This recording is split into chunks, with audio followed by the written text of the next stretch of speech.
श्वेता जी दिल्ली से। श्री हरिवंश महाराज जी आपके चरणों में कोटि कोटि प्रणाम।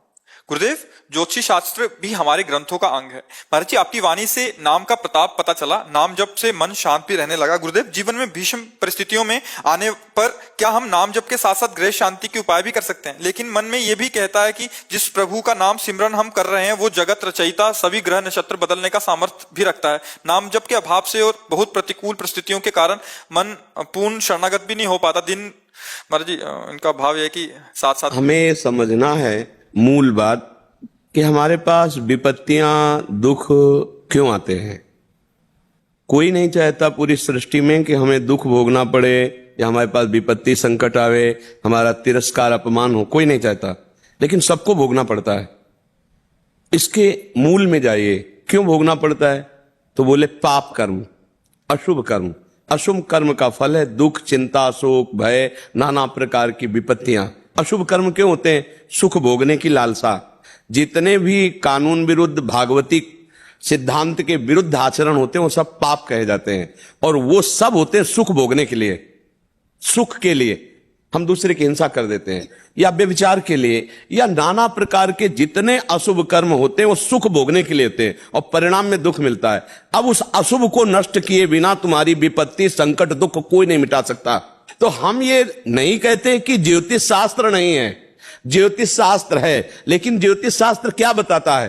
तुम्हारे कर्म किए हुए के अनुसार जो रेखाएं बनी हैं उन्हीं के अनुसार तुम्हें बताता है। अब तुम्हारे कर्म अगर बिगड़े हुए हैं तो अब उसे चाहे तुम 7.5 शनिचर कह दो, चाहे शुक्र बिगड़ा है, चाहे राहु बिगड़ा, कुछ भी कह लो, अगर अशुभ कर्म नष्ट नहीं हुआ तो तुम्हारी दुख विपत्ति संकट निवृत्त नहीं होगा। अब अशुभ कर्म को कोई मिटा सके ये केवल श्री भगवान में है। रहस्य की बात समझ लो, एक केवल सामर्थ्य श्री भगवान में है जो तुम्हारे अशुभों का नाश कर दे। वो स्वयं कहते हैं सर्वधर्मान परित्यज्य मामेकम शरणम ब्रज अहम त्वाम सर्व पापेभ्यो मोक्षयिष्यामि मा शुचा। तो हम कह रहे हैं कि अगर शनिचर भगवान की आराधना करो तो भगवान मान के करो, राहु की करो तो भगवान, वो ही मिटा सकते हैं, भगवान दूसरा नहीं मिटा सकता। तो सबसे बड़ी आराधना है भगवान का नाम जप करना, और किसी दूसरे को हमारे द्वारा मन वचन कर्म से दुख ना पहुंचे ऐसी भावना करना। अपने आप सब ठीक हो जाएगा। अब हमारी बात मान लो तो मान लो, राम राम बोलो, कृष्ण कृष्ण बोलो, हरि हरि बोलो, अच्छे आचरण करो, इससे तुम्हारा मंगल हो जाएगा। ये सब बातें हम ये नहीं कहते ज्योतिष गलत है, लेकिन ज्योतिष बताएगा क्या? जो हमारी रेखाओं में लिखा है। तो रेखाओं में लिखा जो है उसको मिटाएगा कौन? श्री भगवान। भगवान के सिवा किसी का अधिकार नहीं है कि हमारी रेखाओं को मिटा दे। इसलिए नाम जप करो, भगवान की आराधना करो। शनि, शुक्र, राहु, ग्रह, नक्षत्र जितने सब भगवान के ही पार्षद हैं। एक मूल में जल चढ़ाने से जैसे पूरे वृक्ष डाल पत्ते में पहुंच जाता है, ऐसे भगवान श्री हरि की आराधना करने से सबकी आराधना हो जाती है। आपका मन है तो आप आराधना करो, उनको भी भगवान का रूप मान करके करो, हम निषेध नहीं करते, पर मंगल होगा तभी जब तुम्हारे अशुभ नष्ट हो जाएंगे, और अशुभ नष्ट करने की सामर्थ्य भगवान में है, आराधना में। इसलिए हम कहते हैं नाम जप करो। और अगर आपको और कोई रास्ता हो तो आप देख लो। हमारी प्रार्थना है इधर उधर भटकाव में ना फंस करके भगवान का नाम जप करो। हर देवी देवता भगवान का अंश है, भगवान की भावना से उनकी भी सात्विक आराधना करो, सबका मंगल होगा। किसी भी जीव को मन वचन कर्म से दुख ना दो, और नाम जप करो। ये नाम जप तुम्हारे पूर्व पापों को नष्ट कर देगा, मंगल हो जाएगा। कल क्या होगा? वही होगा जो भगवान मंगल की होंगे। हम क्यों जाने कल क्या होगा? हमें जानने की जरूरत नहीं। राधा राधा राधा, जिस समय मरना है उसी समय मरेंगे, कोई काट नहीं सकता। सुनो भरत भावी प्रबल, बहुत बड़े सिद्ध महापुरुष वशिष्ठ जी के वचन है। सुनो भरत भावी प्रबल बिलख कहो मुनिनाथ, हान लाभ जीवन मरण जस अपजस विधियात। वो पहले से लिख गया है, अमुक जगह अमुक घटना से तुम्हारी मृत्यु होगी, उसे कोई नहीं टाल सकता। अगर टालने वाली बात होती तो दशरथ जी तड़प करके राम जी के वियोग में प्राण त्याग रहे हैं। आप विचार करके देखो, कौशल्या जी वैधव्य को प्राप्त हो रही है, ये सब क्या है? मतलब भगवान का विधान जो है वो पक्का है। तो जितने देर हम दिए खूब आनंद से जिए, नाम जप करें, दूसरों को कष्ट ना पहुंचावे, बढ़िया है। और अगर आपकी श्रद्धा ऐसी पड़ती हो कि हम कुछ मतलब इस तरह का, जैसे जंतुर है, कोई भस्म राख है, कोई ऐसा घोड़े की नाल वगैरह है कि हमारे कर्मों को मिटा देगी, तो हम आपसे बता रहे हैं ऐसी कोई जादू भस्म नहीं तैयार हुई। हम बचपन से बाबा जी हैं, बचपन से हम बहुत भ्रमण किए हुए हैं, तो हमें सब पता है कि कोई जादुई भस्म ऐसी तैयार नहीं हुई, ऐसा कोई जंतुर नहीं भर सकता कि तुम्हारे कर्म को नष्ट कर दे। अगर ऐसा हो तो स्वयं तपस्या और साधना और भजन करने के लिए शास्त्राज्ञा न करता, एक जंतुर बनाने वाला पैदा हो जाता और सबके जंतुर बांध देता, पूरा विश्व सुखी हो जाता। बात समझ लो, हमारी खुला बात समझ लो। ये अस्पताल ना होते, ये विधान नहीं होते धर्म कर्म करने के। खूब नाम जप करो, दूसरों को सुख पहुंचाओ, इसी से तुम्हारा मंगल होगा। पक्की बात समझ लो, क्योंकि हम बाबा जी काशी सब जगह घूमे हुए, खूब अच्छी जगह सबको देखे, बड़े बड़े सिद्धों से मिले हुए, कुछ नहीं।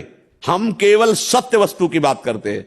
अवश्य में वो भोक्तव्यम कृतम कर्म शुभाशुभम, तुम्हारे शुभ अशुभ कर्म तुम्हें भोगने पड़ेंगे। जिस दिन अशुभ कर्म नष्ट हो गए उस दिन किसी के आशीर्वाद की जरूरत नहीं, किसी के दवा की जरूरत नहीं, किसी जंतुर की जरूरत नहीं, अपने आप ठीक हो जाओगे। और जब तक अशुभ कर्म भोगना है तो दुनिया में भाग के आ जाओ, आपको भोगना पड़ेगा जो कुछ लिखे हो लिलाट, दुख सुख देख संग भोगते गो जहां जाएगो, या सिद्धांत भंग। हम शास्त्रीय अध्यात्म पद्धति से कहते हैं कि आप व्यर्थ के कार्यों में समय नष्ट ना करके भगवान की लीला कथा गाओ, भगवान का नाम कीर्तन करो, भगवान के नाम जप करो, सब में भगवत भाव रखो, सब ठीक हो जाएगा। बहुत विचित्र, हम तो कहते हैं बचो, भगवान नाम जप करो, चरित्र आचरण अपने अच्छे रखो, दूसरों को सुख पहुंचाओ, आपका मंगल होगा। किसी के आशीर्वाद की जरूरत नहीं है। और आप बुरे आचरण करो तो किसी के आशीर्वाद में दम नहीं कि आपको सुखी कर सके, ये पक्का समझ लेना। शास्त्राबाहु अर्जुन को भगवान दत्तात्रेय जी ने आशीष दिया, 88,000 वर्ष तक जवान रहकर विषयों का भोग किया और 1000 भुजाएं थी, और अपराध बन गया तो काट के फेंक दिया। परशुराम जी ने पूरे वंश को काट के फेंक दिया ना। दत्तात्रेय भगवान अवधूत दत्तात्रेय जी का कृपा पात्र था ये शास्त्राबाहु अर्जुन। इसलिए हम करें आचरण ठीक है तो किसी के आशीर्वाद की जरूरत नहीं, और आचरण गलत है तो कोई आशीर्वाद दे दे फिर भी आपका विनाश हो ही जाएगा। इसलिए धर्म से चलो, दूसरों को सुख पहुंचाओ, नाम जप करो। सत्य है ज्योतिष, सत्य है शास्त्र है, लेकिन ज्योतिष बताता क्या है? हमारे पूर्व के किए हुए कर्मों से बनी हुई रेखा के अनुसार। उसको मिटा कौन सकता है? श्री भगवान। दूसरे में किसी में सामर्थ्य नहीं है, नहीं मिटा के दिखा देना। भगवान के सिवा कोई नहीं मिटा सकता, भगवान ही एक सर्वसमर्थ है। मेरी प्रार्थना मान ली जाए, इधर उधर धोखेबाजी में फंसकर अपनी श्रद्धा अपनी भावनाओं को ठेस ना पहुंचाई जाए।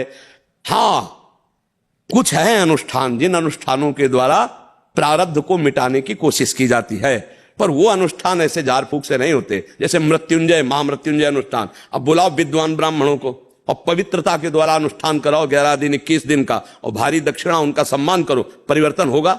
गायत्री अनुष्ठान करो, परिवर्तन होगा। शास्त्रों में ऐसे है ये सब। ये बहुत बहुत पर्दे के पीछे बिल्कुल आप जो देख नहीं सकते, और पर्दे के बाहर जो आप देख रहे हैं वो है नहीं। ये हमने बहुत जगह देखा है। इसलिए बहुत शांत हमारी बात समझ लो। को न काहू के सुख दुख कर दाता, निज कृत कर्म भोग सुन भ्राता। अपने कर्मों का फल जीव को भोगना पड़ता है, वो मिटा सकते हैं भगवान। तो भगवान का भजन करो, नाम जप करो, भगवान की कथा सुनो, इधर उधर मत भटको। सब देवी देवता जितनी शक्तियां भगवान की हैं, जब आप भगवान के भरोसे में हो तो कोई तुम्हारा मंगल नहीं कर सकता। और जब अमंगल होना है, भगवान ने पास कर दिया, क्योंकि हमारे कर्म भोग है, तो कोई बचा नहीं सकता। तो आप ये समझ लो, जहां जाओगे आपको केवल भ्रम मिलेगा। यदि भजन नहीं है आपके अंदर, तपस्या नहीं है, साधना नहीं, व्रत नहीं है, तो कौन तुम्हारे दुख मिटा सकता है? मिटाने के लिए एक उपाय है कि हम स्वयं दुख भोग रहे हैं और अपने भजन का फल तुम्हें दे रहे हैं। मिटा तो भजन से ही ना। मान लो संतों के पास किस बात के लिए जाया जाता है? उनके दर्शन से, उनके संभाषण से, उनकी बात से हमारा कल्याण हो जाएगा, हमारा मंगल हो जाएगा। तो मंगल कल्याण किससे होता है? उनके भजन से। जो रात दिन भजन कर रहे हैं, सर्वे भवन्ति सुखिनः सर्वे सन्तु निरामया, सब तुम्हारा मंगल हो, सब तुम्हारा कल्याण हो। जितना भजन किया वो सब ऐसे। और जो हमारा कर्म है उसे हम भोग लिया और हम भगवत प्राप्त हो गए। न बचा शुभ ना अशुभ। शुभ ले गए आप, अशुभ भोग लिया हम, और निकल गए भगवान की प्राप्ति में। ये राशि की तो मैं बातें बता रहे, अगर समझ में आवे तो समझ लो। और अगर आपको हाथ दिखवाना है, भाग्य रेखा बदलवाने के लिए कुछ करना है, तो आप करके देख लो। जब बदल जाए तो ईमानदारी से आके मुझे बता देना कि अमुक जगह भाग्य बदल गया है, तो अब हम मान लेंगे इस बात को। नहीं तो हम आज तक नहीं देखा है, केवल तुक्का कभी कभी लग गया है। अगर आपका सुधार हो रहा तो उसमें आपका आना, आपका भाव, आपका कर्म है, हमारा उसमें कुछ नहीं। सच्चाई की बात समझ लो। कोई जादू टोना, कोई ऐसा कि कोई मंत्र पढ़ दिया या कोई आशीर्वाद, कुछ नहीं। हम ईमानदारी से कह रहे, कुछ नहीं। आपका कर्म, आपका भाव। जैसे आप भाव में भरे हो कि मैं जा रहा हूं, ये संत भगवान है साक्षात, इनके दर्शन से हमें जरूर लाभ मिलेगा, जरूर लाभ मिलेगा। जरूर लाभ, क्योंकि आपकी भावना है, जाकी रही भावना जैसी प्रभु मूरत देखी, उसमें हमारा कोई चमत्कार नहीं, हमारा कोई भाव नहीं। तो ये सब बाहरी बातें छोड़ो और अच्छे से भगवान का भजन करो, अच्छे आचरण करो, तो तुम्हारे दुख वास्तविक मिट